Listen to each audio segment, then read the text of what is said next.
Kia ora koutou katoa, nau mai hara mai ki te ao Hākinakina, your sports show right here on your Tribal Pulse, Te Kore Mako o Taranaki, 94.8 FM and 98.4 FM. Well, whānau, he is a pioneer of the sport and is a well-known rangatira within the world of martial arts, both here in Aotearoa and around the world actually, and abroad.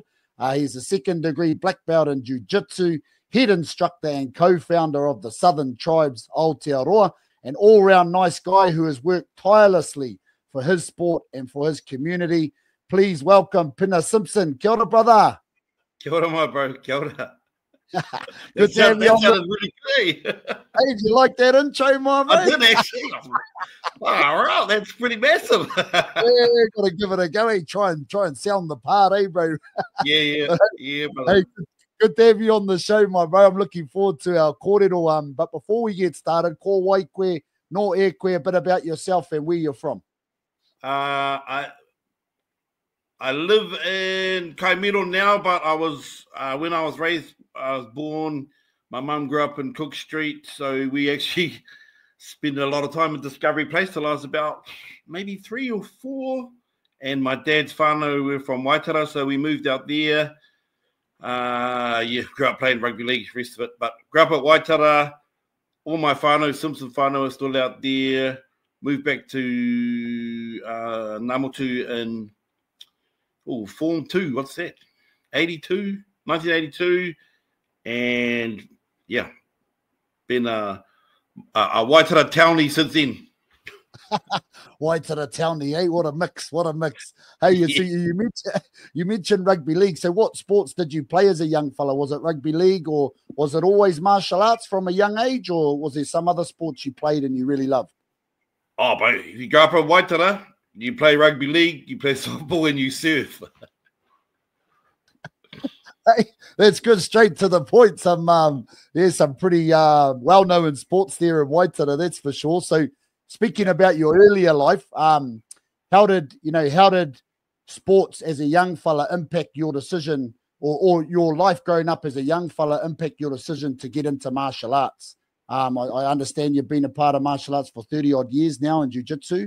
Yeah. So how did your younger years impact that decision to get into martial arts? My dad did Wing Chun Kung Fu, and I used to watch Kung Fu on a Friday night. I think they used to let me stay up late and watch that. But I'd grown up at league games in the 70s. I saw lots of fights, and I used to love it. I used to think the fights were the best thing about football. So always had an inkling for martial arts. And my dad used to be the usher at the Waitara movie theatre. So he'd take me along to the Bruce Lee movies. I remember it well. Just a little kid, and I'd get to sit there and watch Bruce Lee. And then, I think Bruce Lee influenced heaps of people. He influenced me anyway. That's awesome. And then obviously jiu-jitsu, you know, how did you get into jiu-jitsu, and where did it start for you? And what was it about the sport that really attracted you to it? I actually did karate down in Kawaroa, Okinawa Gojo Route, because that was really the only martial art around. There was judo. I wanted to do judo, but my mum didn't let me. I don't know why. I should have, because it's related to jiu-jitsu.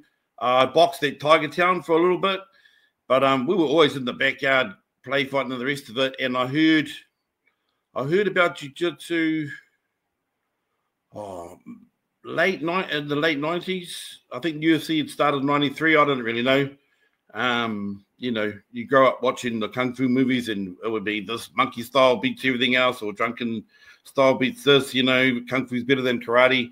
And jiu-jitsu always kind of rung out for me, and I didn't really know what it was until I met someone in Auckland who had come back from America training with the Gracies and spoke about Brazilian jiu-jitsu. That was in the late, almost 2000, I think. And it wasn't here. It wasn't really in Aotearoa. There was one guy teaching, and he was in Auckland, and I just hung out big time. So obviously you must have found a quick passion for it, because, you know, you're a pioneer of the sport here in Aotearoa. So tell us a little bit about those earlier days and some of your road trips and your countless hours of spreading the word of jiu-jitsu here in New Zealand and Aotearoa. Yeah.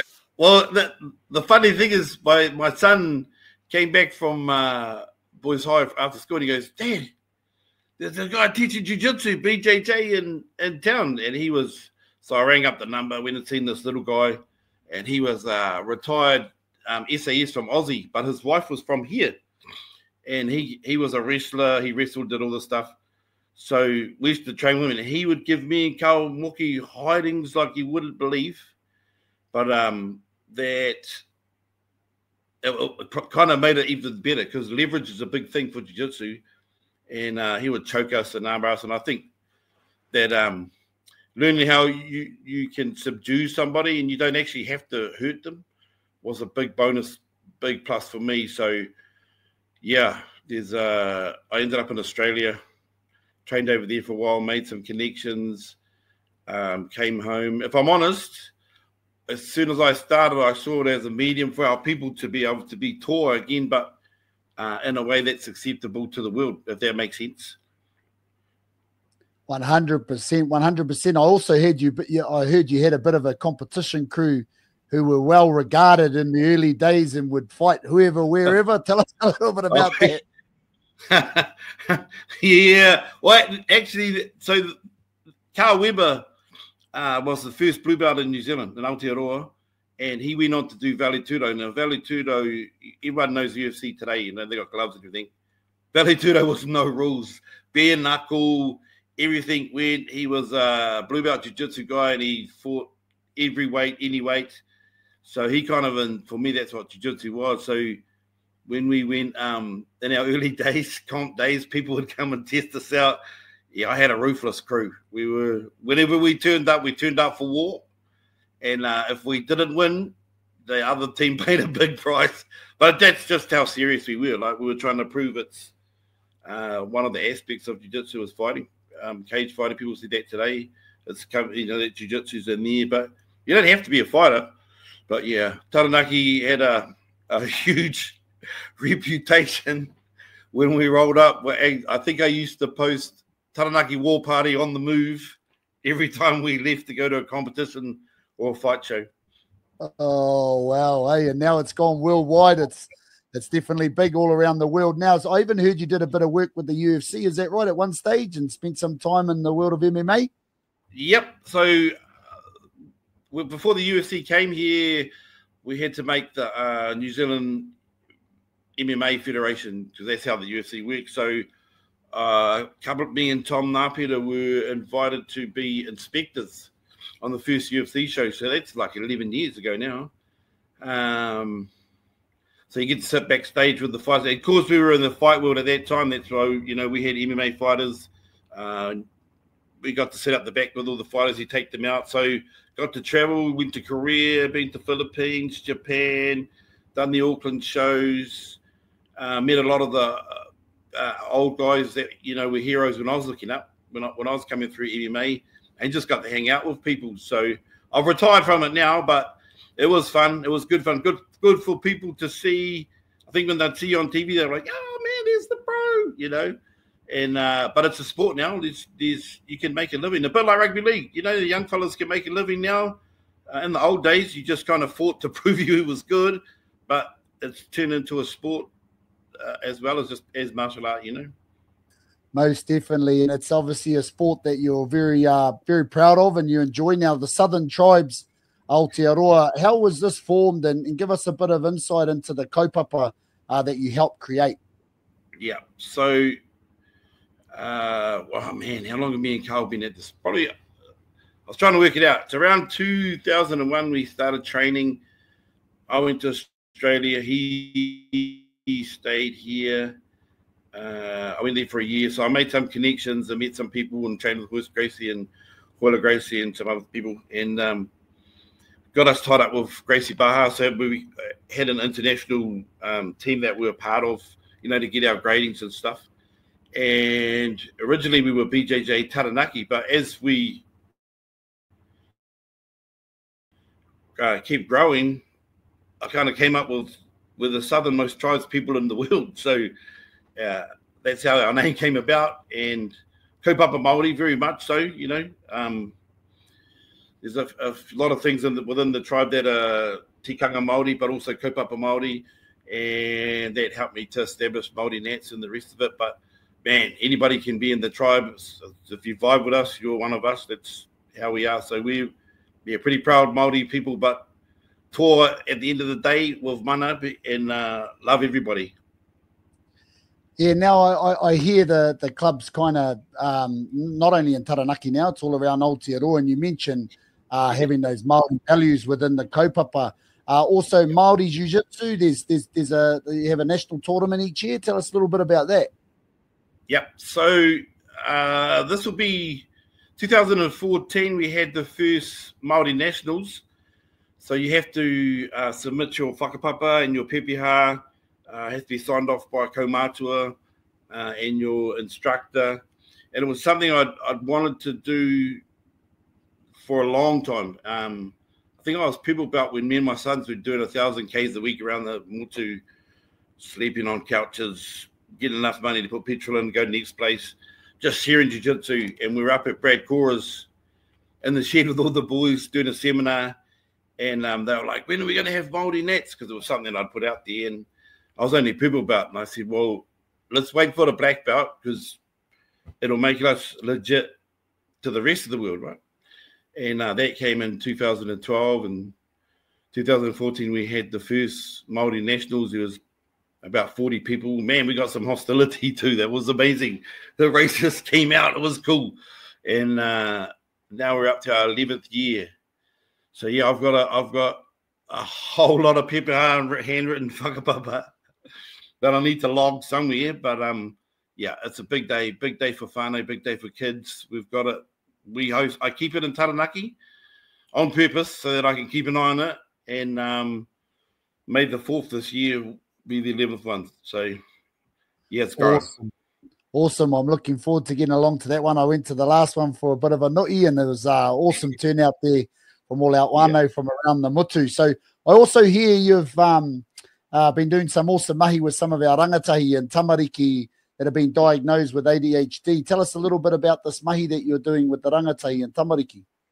Yeah, so we've always kind of had kids that were autistic or ADHD or Asperger's, and my daughter went to Egmont Village School, and that rohi out there out Te Kohangamoa, there's 7 primary schools in there, and there's a lot of kids that are on the spectrum. So they had hit the headmaster up. They wanted to do some martial arts. I think they just wanted to pick a handful of boys and maybe give them a day out. And I sat down with them and said, look, I've worked with kids before. I'm on the spectrum. Most of the guys that do jiu-jitsu, my mates, they're all on the spectrum somewhere. And came up with a plan, just took 10 kids on. I said they had to all be ADHD because you got to do different things for autistic kids and the rest. And flipped it on its head. The kids turned around in 4 hours. We gave them the tools to manage themselves, to be more confident, better kids. One of the kids actually left the program to focus on school. All the schools were behind it because it made a big change. I mean, I wish there was more people that could have helped them. We could have helped more kids, but I could only do 2 groups of 10 at a time because, man, that's like playing on the sun. Some days I'd come home and be asleep for 2 hours. But, yeah, they were awesome kids. It ended this year, but we had a good nearly 3 years, and a lot of those kids carried on training, came to training with me in the gym. So, yeah, it's been cool. It's been a big one. Wow, that's awesome. That's some awesome mahi there with our tamariki and rangatahi. So important, bro. So for our listeners at home who would like to give jiu-jitsu a try, where can they get involved? Oh, I tell you what, once upon a time you only had one choice. Now just in New Plymouth, there's 1, 2, 3, 5 schools. Yeah, 5 different schools. We're in Ngāmutu. We're in Moturoa. We've always been there in the wrestling club on Laurie Street behind the church. Monday, Wednesday, and Fridays. We do kids Mondays and Wednesdays during the school terms. If you're in that area, come down 4 o'clock. We have the kids, the under 7s and unders come in. But you'll find us on Facebook anyway. But we always let people have a go. You know, not everybody wants to be a competitor. I keep those guys separate away from everyone else. A lot of it is just about moving. And so, you know, I just encourage people to do all martial arts or just keep moving. But if you want to come down, everybody's welcome. Anybody's welcome. Well, bro, that's really, really awesome. It's been an inspirational journey that you've had, doing what you love to do, and doing that on a daily basis must be heart fulfilling for you. Massive respect to you and your team for helping shape jiu-jitsu within our region, but within the country as well, and for the many lives that you've touched along the journey. So we wish you nothing but the very best and what lies ahead, my bro, and thanks heaps for coming on the show. Thank you, brother. Thank you.